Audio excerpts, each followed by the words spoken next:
SVM senior secondary school Pilibanga की online classes में आप सब बच्चों का स्वागत है।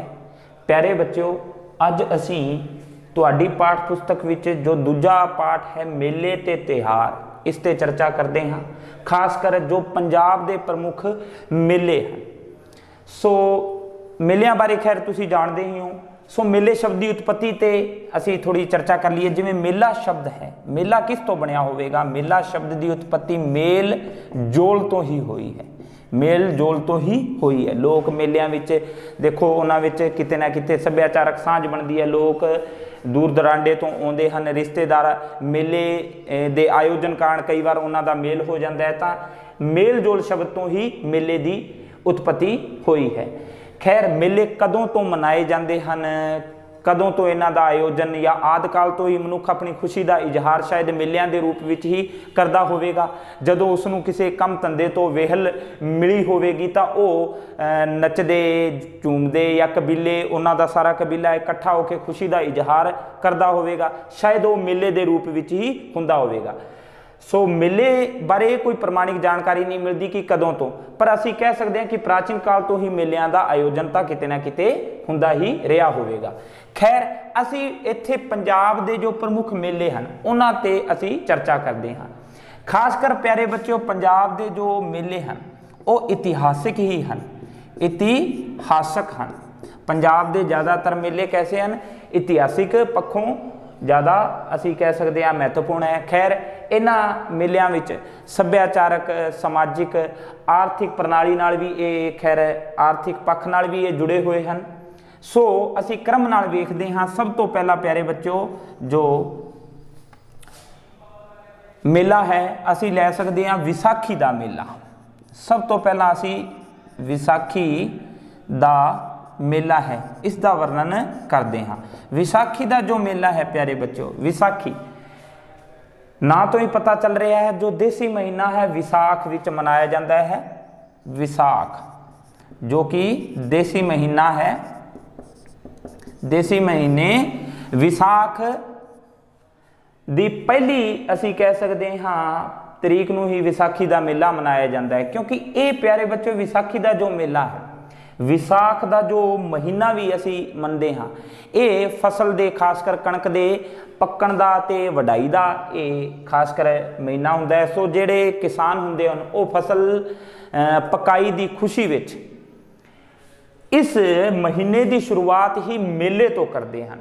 सो विसाखी का मेला जो मेला है ये किसानां दी किते ना किते समृद्धि नाल, उन्हां दी खुशी नाल जुड़िया होया है। खासकर पंजाब दे हर एक पिंड विच विसाखी दे जो मेले हैं ये लवाए जाते हैं। लोग उत्थे बच्चे हैं, क्योंकि जो मेला है ये खासकर बच्चों का, जवानों का, मुटियारां का, खैर सब लई ही मेला किते ना किते मनोरंजन का एक जरिया हुंदा है। सो विसाखी का मेला, विसाख जो महीना देसी महीना असीं मनदे हाँ, फसल जो कणक की पकाई ते वढाई का महीना हुंदा है। सो जो किसान हैं वो इस महीने की शुरुआत असी कह सकते हैं मेले तो करते हैं। हुण प्यारे बच्चों, इसका असी संबंध इतिहास नाल भी जानते हाँ, जुड़िया होया है। क्योंकि प्यारे बच्चों जो साडे दसम पिता श्री गुरु गोबिंद सिंह जी, श्री गुरु गोबिंद सिंह जी हैं, उन्होंने ऐसे दिन ही विसाखी के दिन ही 1666 ईस्वी नूं खालसा पंथ की साजना की, स्थापना की थी। खालसा पंथ की स्थापना कदों हुई सी? असी कह सकते हैं विसाखी वाले दिन ही हुई सी, 1666 ईस्वी नूं। सो गुरु साहब ने, दशमेश पिता ने, गुरु गोबिंद सिंह जी ने 5 प्यारिਆਂ ਨੂੰ ਅੰਮ੍ਰਿਤ ਛਕਾਇਆ ਸੀ। ਤੁਸੀਂ सारी वो घटना जानते हो। 5 प्यारिਆਂ ਨੂੰ ਅੰਮ੍ਰਿਤ ਛਕਾ के उन्होंने ਸਿੰਘ ਸਾਜਿਆ ਸੀ। ठीक है, ਸਿੰਘ ਸਾਜਿਆ ਤੇ आप भी उन्होंने फिर हथों की है ਅੰਮ੍ਰਿਤ ਛਕਿਆ। इस तरह एक नवीं असी कह सकते हैं गुरु ते चेले दी पिरत पाई। सो विसाखी दा मेला जिथे आर्थिक पक्ष नाल जुड़िया होया है, किसानां नाल जुड़िया होया है, उस दे नाल नाल साडे इतिहासिक याद भी ये सानू ताज़ा कराउंदा है, क्योंकि इसे दिन ही श्री गुरु गोबिंद सिंह जी ने 1666 ईस्वी विच खालसा पंथ की स्थापना की सी। वो पंथ खालसा, खालसा का अर्थ इत्थे की है, खालस शुद्ध तो है। सो इस बारे खैर तुसी सारी दी सारी किते ना किते जो असी पहला पढ़ चुके हाँ, ये घटना थोनू सारी याद है। ऐसे प्रकार प्यारे बच्चों एक होर घटना भी असी जानते हाँ कि इस नाल एक खूनी साका भी जुड़िया है, खासकर अंग्रेज़ों के समय जो असी पढ़ते हाँ 13 अप्रैल 1919 नूं जिहड़ा जलियांवाला बाग हत्याकांड होया सी। 1919 नूं जिहड़ा जलियांवाला बाग, जलियांवाला जो बाग है अमृतसर विखे, उत्थे जो खूनी साका होया सी, वो भी किस दिन होया सी, वो भी विसाखी के दिन ही होया सी। सो साडे कुछ जो इस जलियांवाला बाग विच जो निहत्थे या बेकसूर लोग जो मारे गए, उन्हां दी याद भी सानू, उन्हां शहीदां दी याद भी सानू ताज़ा कराउंदा है। ते जो क्रूरता लई जिसने ये कानूना काम करया, जो जनरल डायर है उसने निहत्थे लोगों ते जिहड़ियां गोलियां चलाइयां, ये घटना सानू किते ना किते साडे उन्हां लोकां उन्हां शहीदां दी याद भी कराउंदा है। सो विसाखी दे मेले दियां ये कुछ बेसिक संखेप विच गल्लां असीं दसियां हन। प्यारे बच्चों ऐसे तरह असीं दूजा मेला वेखदे हां छपार दा मेला। हुण प्यारे बच्चों जो अगले 3 मेले थोड़े नाल मैं साझे करन जा रहा हाँ, थोड़ी पाठ पुस्तक के अकॉर्डिंग ही क्रम विच, एक छपार दा, एक जरग दा ते एक जगरावां दा। तिन्ने मेले ही पंजाब दे लुधियाने जिले नाल संबंधित हैं। सो एक तां तुहानूं ये फैक्ट याद करन विच बड़ा आसानी रहेगी कि ये जरग जगरावां ते शीतला माता दा जो मेला है, जरग जगरावां जो असी रोशनी का मेला आखते हैं, तो एक तीजा असी छपार का मेला, तिन्ने लुधियाने जिले नाल संबंधित हैं। सब तो पहला असी वेखते हैं छपार का मेला। छपार का मेला, छपार का मेला प्यारे बच्चों कदों लगता है? पहला तो यही असी वेखते हैं भादो महीने, देसी महीना जो भादो है, भादो महीने की चांदनी चौदस नूं लगता है, यानी कि पुन्निया तो पूर्णिमा तो एक दिन पहला ये मेले का असी कह सकते हैं ये मेला लगता है। छपार, छपार की है? एक पिंड का नाम ही है, पिंड का नाम है, लुधियाने जिले का एक पिंड है, लुधियाने जिले का पिंड केड़ा है? छपार। उत्थे ये लगता है किस दी याद विच? ये गुगे पीर की याद विच लगता है। गुगे पीर जिसनों असी सप्पां दा देवता या जाहर पीर आखते हैं। खैर राजस्थान के जिहड़े बच्चे हैं खासकर गुगे पीर बारे पूरी असी किते ना किते जानते, क्योंकि गुगे पीर खासकर गुग्गा मेड़ी विखे जो हनुमानगढ़ विखे मेला लगता है, सब बच्चे किते ना किते जानते हैं। सो असल विच की है, इत्थों ही राजस्थान के इन्हां थावां तो ही इत्थों मिट्टी लिजा के ते पंजाब के कुछ स्थानों ते उत्थे जाके ये थान या माड़ियां बनाईयां गईयां हन गुगे दियां, ते उत्थे कई थावां ते पंजाब ते भी ये मेला लगता है। उदों बाद ये मेलियां दा उत्थे कह सकते हैं कि शुरुआत हुई। सो छपार दा मेला खासकर प्रसिद्ध है जो लुधियाने विखे ही पैंदा है ये पिंड। हुण प्यारे बच्चों इस मेले की कुछ विशेषता असी ये मनते हाँ कि इस मेले विच जो पुरुषों का असी कह सकते हैं गिद्धा है, पुरखों का गिद्धा इस मेले की शान है, कुछ वखरापन है। वैसे गिद्धे की जो गल आती है तो असी मुटियारां दा कुड़ियां दा नाम लेंदे हाँ, पर इस मेले विच पुरखों के गिद्धे की विशेषता, इस मेले विच पुरुष तरह तरह के कलावां नाल शरीरक मुद्रावां नाल गिद्धा पाउंदे हन। सो लोग वेखदे हन, भीड़ उमड़दी है इस गिद्धे नूं वेखण लई। ते इस मेले तो एक दिन पहला अहमदगढ़ विखे पशुओं की मंडी भी लगती है, खासकर उत्थे असी कह सकते हैं घोड़े खच्चर, ठीक है, खोते ये विकते हैं, ठीक है। सो अहमदगढ़ विखे एक दिन पहला की लगती है? पशुओं की मंडी लगती है, खासकर घोड़े खोते खच्चर उत्थे विकण लई आउंदे हन, लोग वेचते हैं खरीदते हैं। सो छपार का मेला भादो की चांदनी चौदस नूं पिंड छपार ਜ਼ਿਲ੍ਹਾ ਲੁਧਿਆਣਾ ਵਿਖੇ ਲੱਗਦਾ ਹੈ। ਕਿਸ ਦੀ ਯਾਦ ਵਿੱਚ? ਗੁੱਗੇ ਪੀਰ, ਜਿਸ ਨੂੰ ਅਸੀਂ ਸੱਪਾਂ ਦਾ ਦੇਵਤਾ ਆਖਦੇ ਹਾਂ। ਠੀਕ ਹੈ। ਇਸ ਤੋਂ ਇਲਾਵਾ ਹੁਣ ਅਸੀਂ ਅੱਗੇ ਚਰਚਾ ਕਰਦੇ ਹਾਂ ਪਿਆਰੇ ਬੱਚਿਓ ਛਪਾਰ ਤੋਂ ਇਲਾਵਾ ਜਰਗ ਦੇ ਮੇਲੇ ਦੀ।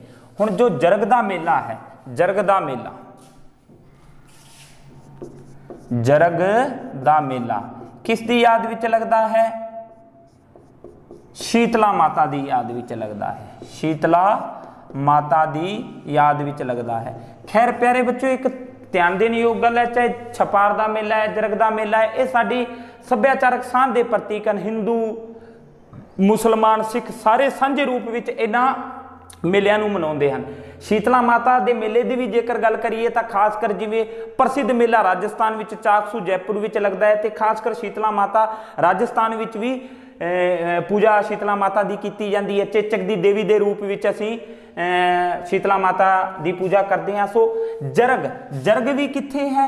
ये भी प्यारे बच्चों जिला की होया लुधियाना, जिला लुधियाना का ही एक पिंड है जरग, उत्थे ये मेला लगता है। जिला लुधियाना की एक तहसील है पैल या पायल, पैल पायल तहसील का पिंड है जरग, उत्थे ये मेला लगता है। ठीक है। इस मेले का एक होर नाम भी मिलता है, इसनों असी आखते हाँ बाहड़िए दा मेला। बाहड़िए दा मेला क्यों? क्योंकि प्यारे बच्चों इस मेले नूं, इस मेले तो एक दिन पहला, क्योंकि कहा जाता है कि यह खासकर जरग दा मेला पंजाब विखे असी कह सकते हैं चेत महीने, देसी महीना चेत महीने दे मंगलवार नूं, मंगलवार नूं, चेत महीने दे मंगलवार नूं ये जो मेला है ये मनाया जाता है। इस तो एक दिन पहला यानी कि सोमवार नूं लोग की करते हैं, जो खासकर मिठियां रोटियां, गुलगुले,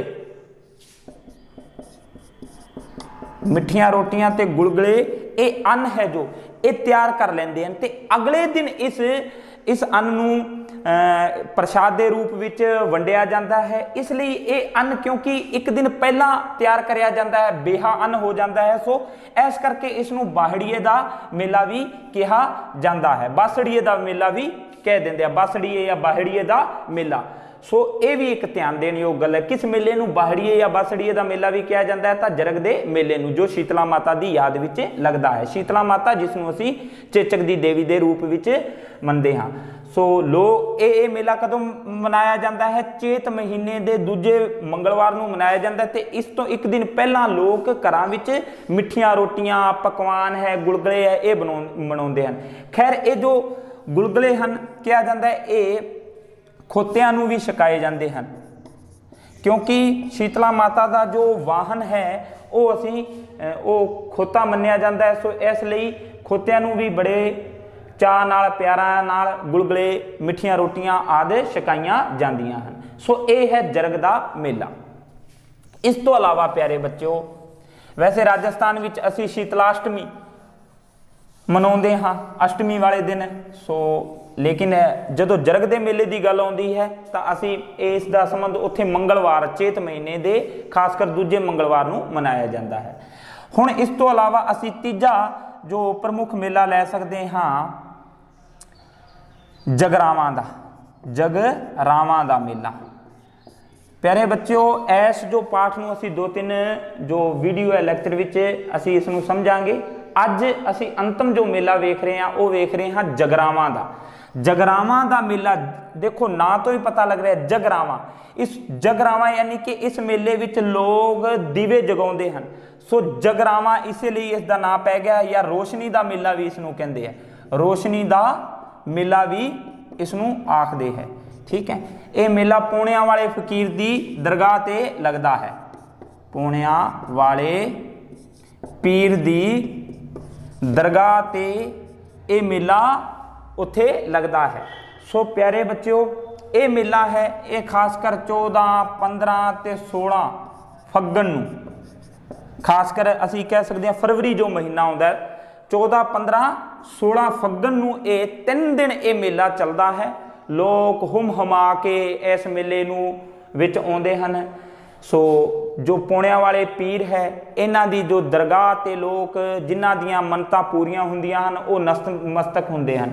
ਇਸ ਨਾਲ ਇੱਕ ਪੁਰਾਣੀ ਕਥਾ ਵੀ ਜੁੜੀ ਹੋਈ ਹੈ। ਕਹਿੰਦੇ ਹੈ ਕਿ ਜੋ ਜਹਾਂਗੀਰ ਬਾਦਸ਼ਾਹ ਸੀ ਉਸਦੇ ਜਦੋਂ ਕੋਈ ਸੰਤਾਨ ਨਹੀਂ ਸੀ ਤਾਂ ਉਹ ਇੱਥੇ ਮੰਨਤ ਮੰਗਣ ਆਇਆ ਸੀ। ਸੋ ਉਸ ਤੋਂ ਬਾਅਦ ਹੀ ਇੱਥੋਂ ਜੋ ਪੀਰ ਹੈ ਮੁਹਰਮ ਦਿਨ, ਸੋ ਉਹਨਾਂ ਦੇ ਆਸ਼ੀਰਵਾਦ ਨਾਲ ਅੱਗੇ ਚੱਲ ਕੇ ਇੱਕ ਜਹਾਂਗੀਰ ਦੇ ਇੱਕ ਲੜਕੀ ਤੇ ਲੜਕਾ ਜੋ ਸੰਤਾਨ ਹੈ ਉਹ ਘਰ ਵਿੱਚ ਹੁੰਦੇ ਹਨ। ਸੋ ਇਹ ਵੀ ਇੱਕ ਪੁਰਾਣੀ ਕਿ ਇੱਥੇ ਕਥਾ ਨਾਲ ਜੁੜਿਆ ਜਾਂਦਾ ਹੈ। ਸੋ ਉਸ ਤੋਂ ਬਾਅਦ ਕਹਿੰਦੇ ਆ ਕਿ ਜਹਾਂਗੀਰ ਨੇ ਇੱਥੇ ਆ ਕੇ ਫਿਰ ਦੀਵੇ ਜਗਾਏ ਸੀ, ਖੁਸ਼ੀ ਵਿੱਚ ਘਿਓ ਦੇ ਦੀਵੇ ਜਗਾਏ। ਐਸੇ ਲਈ ਇਸ ਜੋ ਮੇਲੇ ਦਾ ਨਾਂ ਜਗਰਾਵਾਂ ਜਾਂ ਰੋਸ਼ਨੀ ਦਾ ਮੇਲਾ ਇਹ ਅਸੀਂ ਇਸ ਨੂੰ ਆਖਦੇ ਆ। ਪੌਣਿਆਂ ਵਾਲੇ ਪੀਰ ਦੀ ਦਰਗਾਹ ਵਿੱਚ ਦਰਗਾਹ ਤੇ ਇਹ ਮੇਲਾ ਲੱਗਦਾ ਹੈ। ਇਹ ਉਹ ਪੀਰ ਹੋਏ ਹਨ ਜਿਨ੍ਹਾਂ ਦੇ ਕਹਿ ਸਕਦੇ ਆ 48 ਪ੍ਰਮੁੱਖ ਸ਼ਰਧਾਲੂ ਸਨ। ਠੀਕ ਹੈ। ਸੋ ਇਹ ਪਿਆਰੇ ਬੱਚਿਓ ਕੁਝ ਪ੍ਰਸਿੱਧ ਅਸੀਂ ਇਸ ਤੋਂ ਇਲਾਵਾ ਹੋਰ ਵੀ ਹਾਲਾਂਕਿ ਕੁਝ ਮੇਲੇ ਹਨ, ਅਗਲੇ ਅਸੀਂ ਲੈਕਚਰ ਵਿੱਚ ਚਰਚਾ ਕਰਾਂਗੇ। ਕਿਹੜਾ ਇੱਥੋਂ ਤੱਕ ਪਿਆਰੇ ਬੱਚਿਓ ਤੁਸੀਂ ਯਾਦ ਕਰੋ। ਸੋ ਧੰਨਵਾਦ।